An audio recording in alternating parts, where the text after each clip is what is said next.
In a fire station in Livermore, California, there is a light bulb that has been switched on almost without a break since 1901. It has outlived the company that made it.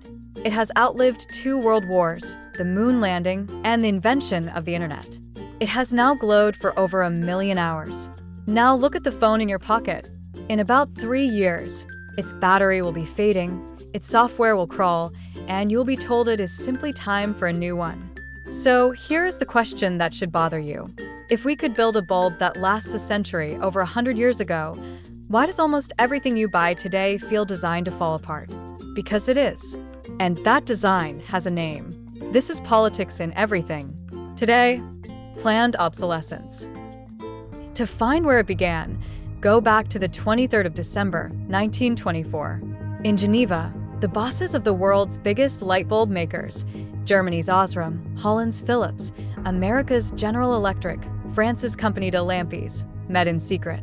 And they had a strange problem. Their bulbs were simply too good. Some lasted 2,500 hours, and a bulb that never burns out is a bulb you never buy again. So they made a deal. They formed a cartel, codenamed Phoebus, and agreed to deliberately make their bulbs worse. They engineered the lifespan down to exactly 1,000 hours. And here's the part that sounds invented. They ran a testing office that fined any member whose bulbs lasted too long. For the first time in history, companies were punished for building something durable. Planned obsolescence was born. Now, why would anyone sabotage their own product? The answer is uncomfortably simple, and it is the engine underneath almost everything you own. A product that lasts forever, you buy once. A product that breaks, you buy again and again and again. To a company that needs its sales to grow every single year, durability is not a virtue. It is a threat. A perfect, unbreakable version of their product would, eventually, put them out of business. So the incentive is not to build the best thing they possibly can. It is to build the thing that lasts just long enough to keep you satisfied and just short enough to bring you back. This idea grew so powerful it earned a name and even a philosophy. In 1932, in the depths of the Great Depression, a man named Bernard London seriously proposed that the government should force products to expire on a fixed date to keep people buying and put the country back to work. It never became law, but industry loved the spirit of it. In the 1950s, the designer Brooke Stevens turned it into a goal to be proud of, defining it as instilling in the buyer the desire to own something a little newer, a little sooner than necessary. And that reveals the 2 ways to kill a product.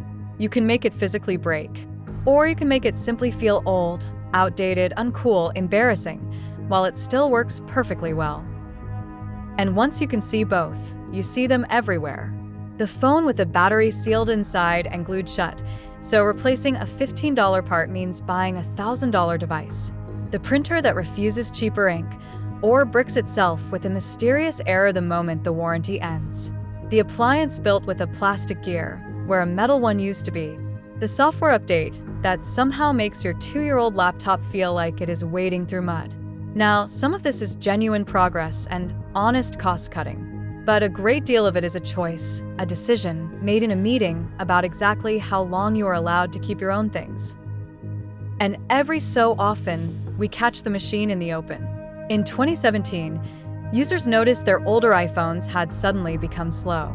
Apple admitted it. It was deliberately throttling the performance of phones with aging batteries. Now, Apple said this was to protect them, to stop older phones from shutting down without warning, and that is a genuine engineering argument.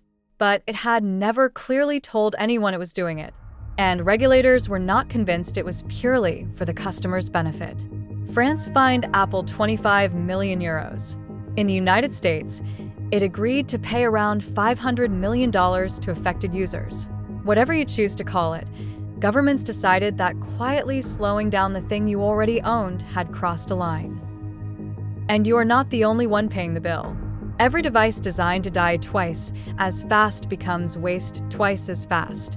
Humanity now throws away well over 50 million tons of electronics every single year. Phones, laptops, televisions, a great many of them not broken beyond repair, just designed to be cheaper to replace than to fix. It is one of the fastest growing waste streams on the entire planet. So the real cost of planned obsolescence is paid twice. Once from your wallet, when you buy the very same thing again, and once by the world, in a mountain of glass, plastic, and precious metal that never needed to exist. But the story is finally starting to turn. People got angry, and slowly, the law is catching up. In 2021, France did something clever. It forced gadgets to carry a repairability score from 0 to 10 printed right on the box, so you can see before you buy how fixable a thing actually is. And in June 2025, the European Union's right to repair rules came into force. Makers must now offer spare parts, share repair information, support their software for longer, and stop designing products that only they are allowed to open. There are still loopholes, and the fight is far from finished.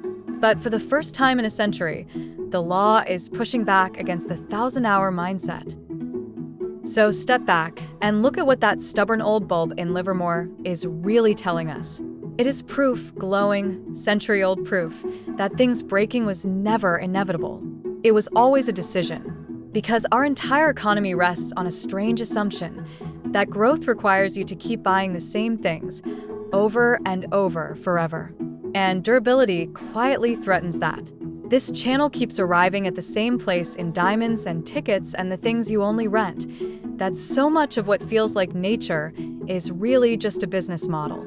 And maybe the most quietly radical, political thing an object can do in an economy like ours is simply refuse to die. An eternal bulb, a secret cartel, and a phone that gives up right on schedule. Everything is political, even how long your things are allowed to live. This is politics in everything. So tell us in the comments, what is the thing that died on you the day after the warranty ended? Subscribe, it costs nothing, and it never expires. And next time, a new arena, same game.